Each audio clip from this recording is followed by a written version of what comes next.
ಮಕ್ಕಳನ್ನ ಹುಟ್ಟಿಸೋದು ಮಾತ್ರ ನಮ್ಮ ಕರ್ತವ್ಯ ಅಂತ ತಿಳಿಬಾರದು. ಹುಟ್ಟಿಸಿದ ಮಕ್ಕಳಿಗೆ ಯಾವ ಯಾವ ಕಾಲಗಳಲ್ಲಿ ಯಾವ ಯಾವ ಸಂಸ್ಕಾರಗಳನ್ನು ನೀಡಬೇಕೋ ಆ ಎಲ್ಲ ಸಂಸ್ಕಾರಗಳನ್ನು ಕೂಡ ಸುಮುಹೂರ್ತದಲ್ಲಿ ಸರಿಯಾದ ಸಮಯದಲ್ಲಿ ಶಾಸ್ತ್ರೋಕ್ತ ರೀತಿಯಂತೆ ಆ ಮಗುವಿಗೆ ನಡೆಸಬೇಕು.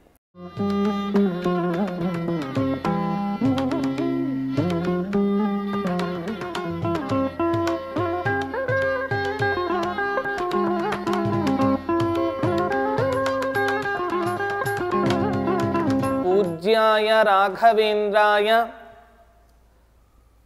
सत्यधर्मरताय च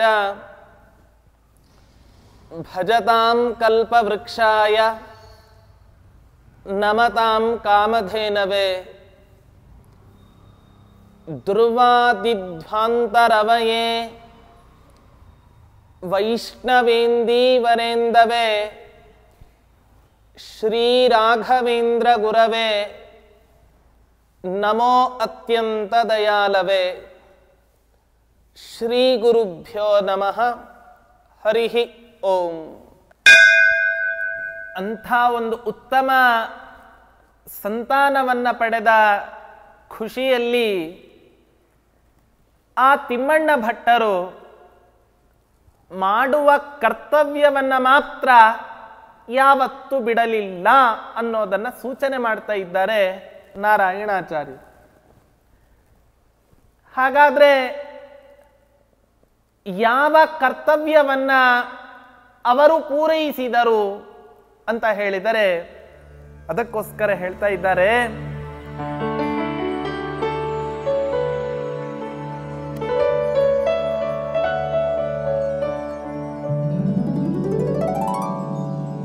ಭುವನೇಸ್ಯ ಸಮೋರ್ಭಕಸ್ಯ ದೃಷ್ಟೋ ನಮಯೇತೀವ ವದನ್ ಸ್ವಹೇತಿ ಹಸ್ತಾತ್ ಪರಿತೋ ವಲಿತಸ್ತುರೀಯ ಧರ್ಮೇ ಹವಿರಾದಾಜ್ಜನಕಾರ್ಪಿತಂ ಹುತಾಶಃ.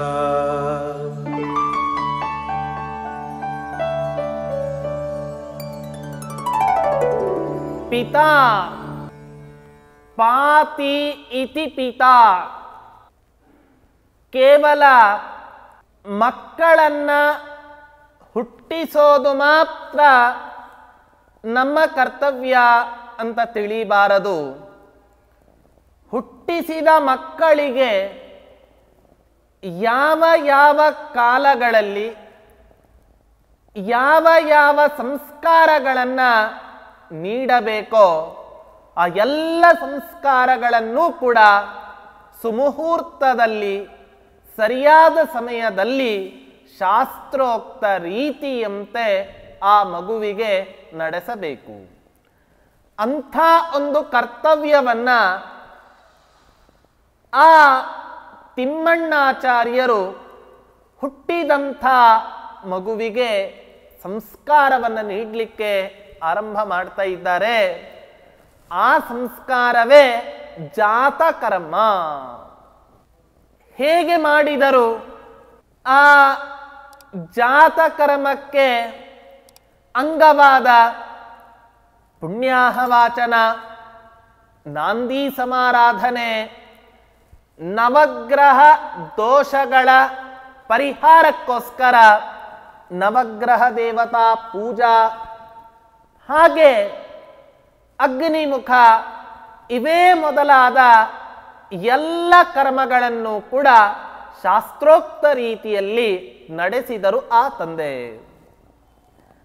ಆ ಹೋಮದಲ್ಲಿ ಕೊಟ್ಟಂತಹ ಯಾವ ಆ ಆಹುತಿ ಧಾತಾ ದದಾತುನೋ ಚಿತ್ತಂಚ ಸ್ವಾಹ, ಹೀಗೆ ಅನೇಕ ಮಂತ್ರಗಳಿಂದ 58 ಆಹುತಿಗಳನ್ನು ಜಾತಕರ್ಮ ಎಂಬ ಸಂಸ್ಕಾರದಲ್ಲಿ ಶಾಸ್ತ್ರಕಾರರು ವಿಧಾನ ಮಾಡಿದ್ದಾರೆ. ನೋಡಿ, ಜಗತ್ತಿನಲ್ಲಿ ನಮ್ಮ ಕಣ್ಣಿಗೆ ಕಾಣುವ ಪ್ರತ್ಯಕ್ಷ ದೇವತೆ ಹೇಗೆ ಬ್ರಾಹ್ಮಣರೋ ಅದರಂತೆ ಭಗವಂತ ನಮಗೆ ಇನ್ನೂ 2 ದೇವತೆಗಳನ್ನು ನಮ್ಮ ಕಣ್ಣಿಗೆ ಕಾಣಿಸುವಂತೆ ಕೊಟ್ಟಿದ್ದಾನೆ. ಯಾವುದದು 2 ದೇವತೆ? ಒಂದು ಅಗ್ನಿ, ಇನ್ನೊಂದು ಗಂಗಾದೇವಿ. ಯಾಕೆ?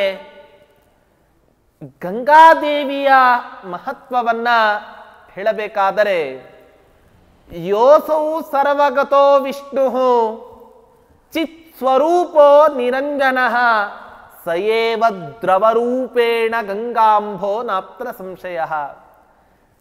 ಯಾವ ಭಗೀರಥನ ಪ್ರಯತ್ನದಿಂದ ಇವತ್ತಿನ ದಿನ ಈ ಭೂಮಂಡಲದಲ್ಲಿ ಗಂಗಾ ನದಿ ರೂಪದಲ್ಲಿ ಹರಿತಾ ಇದ್ದಾಳೋ ಅವಳು ಬೇರೆ ಯಾರೂ ಕೂಡ ಅಲ್ಲ, ಭಗವಂತನ ಚಿತ್ಸ್ವರೂಪವೇ ದ್ರವರೂಪದಿಂದ ಹರಿತಾ ಇರ್ತಕ್ಕಂಥ ಒಂದು ದೇವತೆ.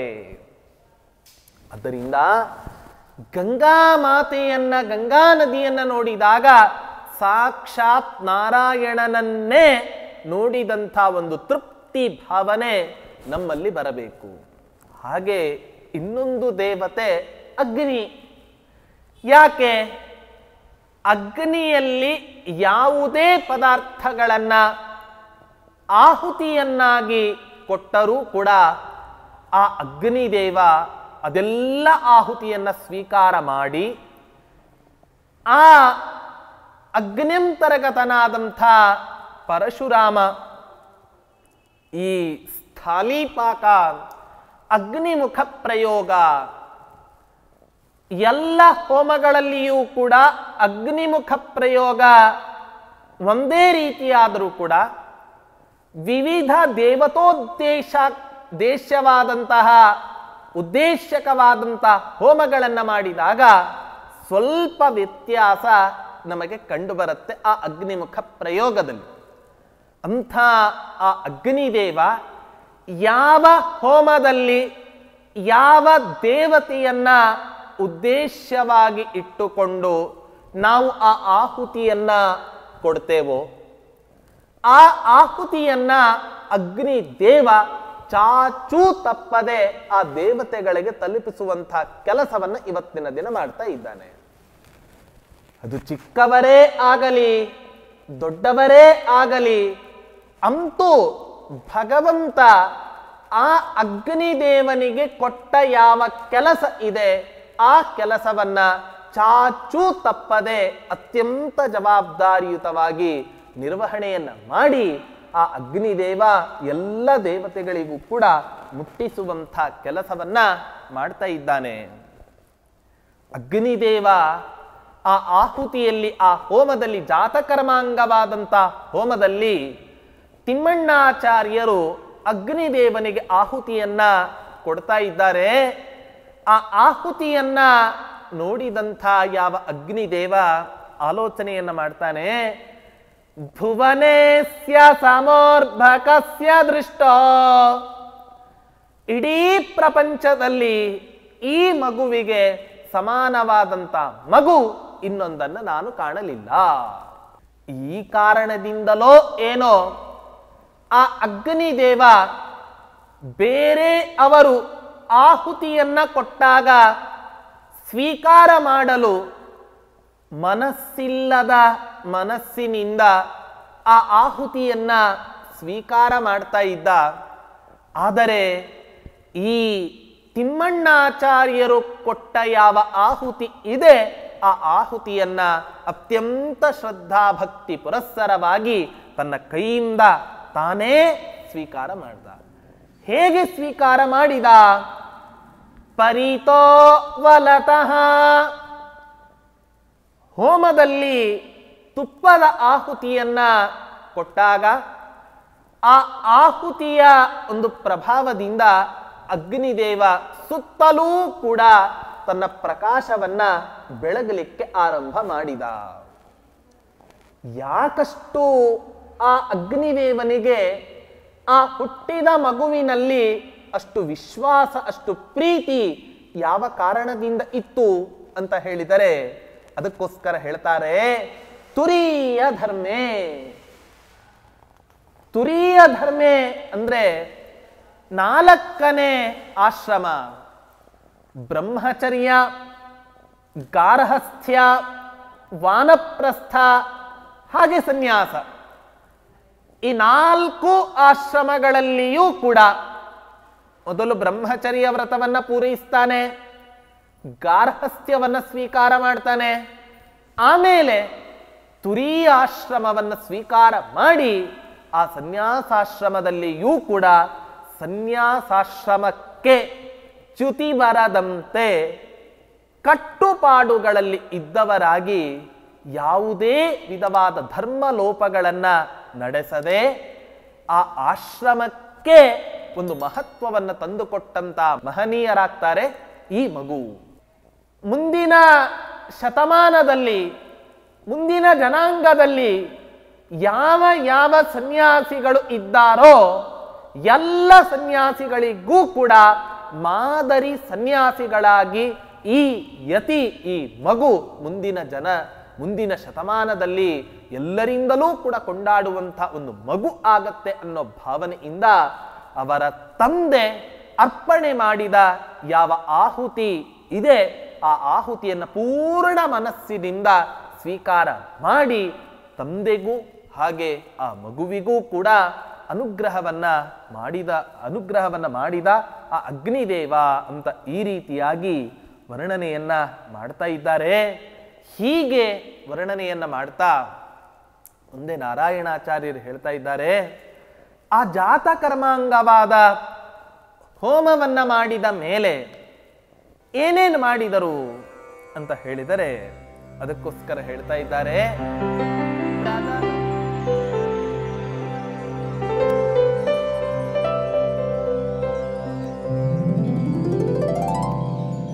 ಪ್ರದದೌ ಬಹು ಕರ್ಮಧಾರಯೇಣ ಸ್ವಬಹುವ್ರೀಹಿಮುಪಾದದೇ ಕ್ಷತಾಗ್ರಾನ್ ಸತು ತತ್ಪುರುಷೈಃ ಪುನರ್ವಿತೀರ್ಣಾನ್ ರಚಿತದ್ವಂದ್ವಫಲಾನ್ ಧೃತಾವ್ಯಯತ್ವಾನ್.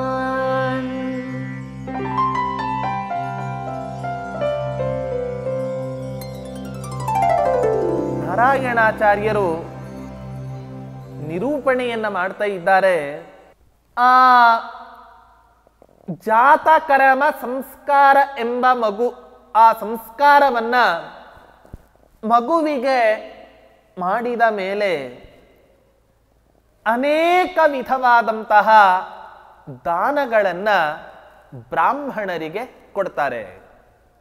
ಯಾಕೆ? ಜೀವನದಲ್ಲಿ ಏನು ಮಾಡದೆ ಹೋದ್ರೂ ಕೂಡ ಯೋಗ್ಯರನ್ನ ಹುಡುಕಿ ಸತ್ಪಾತ್ರರನ್ನ ನಮ್ಮ ಮನೆಗೆ ಆಹ್ವಾನ ಮಾಡಿ ಆ ಸತ್ಪಾತ್ರರಿಗೆ ಕೈ ತುಂಬ ದಾನ ಕೊಟ್ಟು ಕಳಿಸಿದರೆ ಆಗ ಭಗವಂತ ಪ್ರೀತನಾಗ್ತಾನೆ. ನೋಡಿ, ಸತ್ಪಾತ್ರ, ಬ್ರಾಹ್ಮಣನನ್ನ ಸತ್ಪಾತ್ರ ಅನ್ನೋ ಒಂದು ಶಬ್ದದಿಂದ ಕರೀತಾರೆ. ಯಾಕೆ? ಪಾತ್ರೆ ಅಂದ್ರೆ ಬ್ರಾಹ್ಮಣ ಒಬ್ಬರ ಮನೆಗೆ ಹೋಗಬೇಕಾದರೆ ಸುಮ್ಮನೆ ಕೆಲಸ ಇಲ್ಲದೆ ಹೋಗ್ತಾನೆ ಅಂತ ಯಾವತ್ತೂ ತಿಳಿಬಾರದು. ಯಾಕೆ? ಅವನು ಬರಬೇಕಾದರೆ ಅವನ ಹತ್ತಿರ ಇದ್ದ ಯಾವ ಪಾತ್ರೆ ಇದೆ ಆ ಪಾತ್ರೆಗಳಲ್ಲಿ ಪುಣ್ಯದ ರಾಶಿಯನ್ನೇ ಇಟ್ಟುಕೊಂಡು ಬಂದಿರ್ತಾನಂತೆ ಅವನನ್ನ. ಅವನಿಗೆ ಆ ಪುಣ್ಯದ ರಾಶಿಯನ್ನ ಹೊತ್ತುಕೊಂಡು ಬಂದ ಯಾವ ಬ್ರಾಹ್ಮಣನಿದ್ದಾನೆ ಆ ಪುಣ್ಯದ ರಾಶಿಯನ್ನು ಇಸ್ಕೋಬೇಕಾದ್ರೆ ಸುಮ್ಮನೆ ಇಸ್ಕೊಳ್ಳಿಕ್ಕಾಗೋದು. ಅದಕ್ಕೋಸ್ಕರ ಅವರವರ ಯೋಗ್ಯತೆಗೆ ಅನುಗುಣವಾಗಿ ನಾವು ಸತ್ಕಾರವನ್ನ ಮಾಡಿದಾಗ ಆ ಬ್ರಾಹ್ಮಣರು ತಮ್ಮ ಪಾತ್ರೆಯಲ್ಲಿ ತುಂಬಿದ ಯಾವ ಪುಣ್ಯದ ರಾಶಿ ಇದೆ ಆ ಪುಣ್ಯದ ರಾಶಿಯನ್ನ ದಾನ ಮಾಡಿದ ಯಜಮಾನನಿಗೆ ಕೊಟ್ಟು ಹೋಗ್ತಾನೆ. ಯಾಕೆ? ಇವನ ಪಾತ್ರೆ ಖಾಲಿಯಾಗಿರುತ್ತೆ, ಅವನಿಗೆ ದಾನವನ್ನ ಮಾಡೋದರ ಮೂಲಕ ಅವನು ಸಂಪಾದನೆ ಮಾಡಿದ ಪುಣ್ಯದ ರಾಶಿ ಅನಾಯಾಸವಾಗಿ ಇವನ ಅಧೀನ ಆಯಿತು. ಅಷ್ಟೇ ಅಲ್ಲ, ನಾವು ಅವರಿಗೆ ಸತ್ಕಾರ ಮಾಡೋ ಅವಶ್ಯಕತೆ ಇಲ್ಲವೇ ಇಲ್ಲ, ನಮ್ಮಿಂದ ಅವರಿಗೇನೂ ಕೂಡ ಆಗಬೇಕಾದದ್ದು ಇಲ್ಲವೇ ಇಲ್ಲ, ಹೊರತು ಅವರಿಂದಲೇ ನಮಗೆ ಅನುಗ್ರಹ ಆಗಬೇಕು. ಈ ಕಾರಣದಿಂದ ಯಾರೇ ಬ್ರಾಹ್ಮಣರು ಮನೆಗೆ ಬಂದಾಗ ಅವರನ್ನು ಅಗೌರವದಿಂದ ಅಪ್ಪಿ ತಪ್ಪಿಯೂ ಕೂಡ ಜೀವನದಲ್ಲಿ ಕಾಣಬೇಡಿ. ಅಗೌರವದಿಂದ ಕಂಡರೆ, ಬೇಸರ ಮಾಡಿಕೊಂಡು ಹೋದರೆ ಆಗ ಬ್ರಾಹ್ಮಣರ ಶಾಪ ಜನ್ಮ ಜನ್ಮಾಂತರಕ್ಕೂ ಕೂಡ ನಮಗೆ ಬಂದು ತಟ್ಟತ್ತೆ. ಅದಕ್ಕೋಸ್ಕರವೇ ಶಾಸ್ತ್ರ ನಿರೂಪಣೆಯನ್ನ ಮಾಡ್ತು, ಭದ್ರಂ ಭದ್ರಮಿತಿ ಬ್ರೂಯಾತ್, ಸದಾ ಕಾಲ ಒಳ್ಳೆಯದೇ ಆಗಲಿ ಅಂತ ಈ ರೀತಿಯಾಗಿ ನಾವು ಮಾತನಾಡ್ತಾ ಇರಬೇಕು. ಅದಕ್ಕೋಸ್ಕರವೇ ಒಬ್ಬ ಹಿರಿಯರು ಒಂದು ಮಾತನ್ನ ಸದಾ ಕಾಲ ಹೇಳ್ತಾ ಇದ್ರು, ಯಾವಾಗಲೂ ಕೂಡ ಬ್ರಾಹ್ಮಣರನ್ನ ಮನೆಗೆ ಕರೆದು ಅವರನ್ನ ಸಂತೋಷಪಡಿಸಿದ ಮೇಲೆ ವರವನ್ನ ಕೊಡಿ, ಅನುಗ್ರಹವನ್ನ ಮಾಡಿ ಅಂತ ಕೇಳಬೇಕಾಗಿಲ್ಲ. ಯಾಕೆ? ಬ್ರಾಹ್ಮಣರು ಸಂತುಷ್ಟರಾಗಿದ್ದಾರೆ ಅಂತಾದರೆ ಸಾಕು, ಆ ಬ್ರಾಹ್ಮಣರ ಅಂತರ್ಯಾಮಿಯಾದ ಯಾವ ಭಗವಂತ ಇದ್ದಾನೆ, ಆ ಭಗವಂತ ಅವರ ಎಲ್ಲ ಕೆಲಸಗಳನ್ನು ಕೂಡ ನಡೆಸಿಕೊಡ್ತಾನೆ. ಅಂತಹ ಬ್ರಾಹ್ಮಣರನ್ನ ಮನೆಗೆ ಕರೆದು ಅವಮಾನವನ್ನ ಮಾಡಿ ಶಾಪ ಕೊಡಿ ಅಂತನೂ ಕೂಡ ಬಾಯ್ಬಿಟ್ಟು ಕೇಳಬೇಕಾಗಿಲ್ಲ. ಯಾಕೆ? ಬ್ರಾಹ್ಮಣರ ಮನಸ್ಸು ಸ್ವಲ್ಪ ಅವರ ಮನಸ್ಸಿಗೆ ದುಃಖ ಆಯಿತು ಅಂತಾದ್ರೆ ಸಾಕು, ಆ ದುಃಖದಿಂದ ಎಷ್ಟೆಷ್ಟು ವೇದನೆಯನ್ನ ಪಡ್ತಾರೋ ತನ್ನಿಮಿತ್ತವಾಗಿ ನಮಗೆ ಶಾಪ ಬೇಡದೆ ಹೋದ್ರೂ ಕೂಡ ನಮ್ಮ ಜೀವನದಲ್ಲಿ ಬಂದುಬಿಡುತ್ತೆ. ಆದ್ದರಿಂದ ಬ್ರಾಹ್ಮಣ ಅಗ್ನಿಮುಖ, ಅಗ್ನಿಯಂತೆ ಸದಾ ಕಾಲ ಜ್ವಲಿಸ್ತಾ ಇರತಕ್ಕಂಥ ಒಂದು ದೊಡ್ಡ ದೈತ್ಯ ಶಕ್ತಿ, ದೇವ ಶಕ್ತಿ ತುಂಬಿಕೊಂಡಿರುವಂಥ ಮಹಾ ಜೀವ ಈ ಬ್ರಾಹ್ಮಣ. ಆದ್ದರಿಂದ ನಮ್ಮ ನಮ್ಮ ಮನೆಗಳಲ್ಲಿ ಯಾರಾದರೂ ಬ್ರಾಹ್ಮಣರು ಬಂದರೆ ಆ ಬ್ರಾಹ್ಮಣರ ಸತ್ಕಾರವನ್ನ ದಾನ ಕೊಡೋದರ ಮೂಲಕ ಅವಶ್ಯವಾಗಿ ಆಚರಣೆ ಮಾಡಬೇಕು. ಅದಕ್ಕೋಸ್ಕರವೇ ಹಿರಿಯರು ಹಿಂದಿನ ಕಾಲದಲ್ಲಿ ಪ್ರತಿಯೊಬ್ಬರ ಮನೆಯಲ್ಲಿ ಪ್ರಾತಃ ಕಾಲದಲ್ಲಿ ಒಂದು ಬಾರಿ ರಂಗೋಲಿ, ಸಾಯಂಕಾಲದಲ್ಲಿ ಒಂದು ಬಾರಿ ರಂಗೋಲಿ. ಯಾಕೆ? ಪ್ರಾತಃ ಕಾಲದಲ್ಲಿ ಹಾಕಿದ ರಂಗವಲ್ಲಿ ಸಾಯಂಕಾಲ ಆಗೋದ್ರೊಳಗೆ ಇರಬಾರದು. ಯಾಕೆ? ನಾವು ಹಾಕಿದ ಯಾವ ರಂಗವಲ್ಲಿ ಇದೆ ಆ ರಂಗವಲ್ಲಿಯನ್ನ ತುಳಿದು ಬಂದರೆ ಭಗವಂತ ಇವತ್ತು ಯಾವುದೋ ರೂಪದಲ್ಲಿ ನಮ್ಮ ಮನೆಗೆ ಬಂದಿದ್ದಾನೆ. ಸಾಯಂಕಾಲ ಹಾಕಿದ್ದು ಮರುದಿನ ಇರಬಾರದು. ಆದ್ರೆ ಈಗಿನ ಕಾಲದಲ್ಲಿ ಯಾರು ಯಾವ ಜಾಗದಲ್ಲಿ ತುಳಿಯೋದೇ ಇಲ್ಲವೋ ಅಂತ ಸ್ಥಳದಲ್ಲಿ ರಂಗವಲ್ಲಿಯನ್ನ ಹಾಕುವಂಥ ಒಂದು ಸಂಪ್ರದಾಯವನ್ನ ನಾವು ಬೆಳೆಸಿಕೊಂಡಿದ್ದೇವೆ. ಇದು ಅತ್ಯಂತ ತಪ್ಪು. ಆದ್ದರಿಂದ ಶಾಸ್ತ್ರ ಹೇಳಿದಂತೆ ಬ್ರಾಹ್ಮಣರನ್ನ ಮನೆಗೆ ಅವಾಗ ಆಹ್ವಾನವನ್ನ ಮಾಡಿ ಬ್ರಾಹ್ಮಣರ ಪಾದದ ಧೂಳಿ ನಮ್ಮ ಮನೆಗೆ, ನಮ್ಮ ಮನೆಯಲ್ಲಿ ಬಿದ್ದರೆ ಆಗ ನಮ್ಮ ಜೀವನ ಪಾವನ ಆಗಿ ಹೋಗುತ್ತೆ.